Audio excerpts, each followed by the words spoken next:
La nature qui nous entoure est variée. Dès que l'homme a pris connaissance de cette variété, il a tenté de se procurer des couleurs dans son entourage.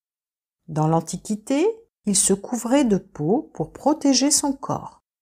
Elle comportait divers coloris et même souvent des dessins. Les matières premières dont il se servait pour faire ses vêtements étaient, pour ainsi dire, incolores, d'où son désir naturel de leur donner certaines teintes. Nous allons nous intéresser dans ce dernier épisode à la couleur naturelle jaune. Pour obtenir différentes teintes de jaune, l'homme s'est amusé à travailler des végétaux tels que les pelures d'oignon, le curcuma, les agrumes, l'artichaut, le persil, le safran et la rhubarbe. Regardons de plus près deux colorants, le curcuma et le cartame des teinturiers. Le colorant le plus ancien est le cartame des teinturiers, qui est l'une des plus anciennes cultures de l'humanité. Cette plante provient de l'Égypte antique. Le cartame produit un fruit dont les graines sont utilisées pour produire des huiles alimentaires ou qui sont parfois intégrées à des produits cosmétiques pour les cheveux.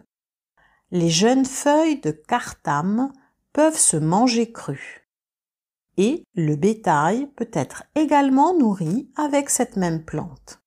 Les fleurs contiennent des matières colorantes, la cartamine jaune, et sont utilisées pour la coloration de la soie essentiellement. Il reste actuellement très peu de culture de cette plante. Le curcuma en poudre, lui, est très apprécié dans les cuisines orientales, mais est moins connu pour son utilisation dans la médecine traditionnelle chinoise et ayurvédique, et encore moins dans la teinture. Le curcuma est une plante herbacée dont l'Inde est le premier producteur mondial. Il est utilisé comme colorant alimentaire depuis très longtemps, en particulier pour colorer le beurre, le fromage ou les moutardes. La curcumine, extraite du curcuma, est à l'origine du colorant E100. Pour une coloration subtile et sans produits toxiques, vous pourrez donc opter pour des solutions naturelles. On ne peut plus sain et naturel et il ne faut pas chercher midi à 14h pour les utiliser.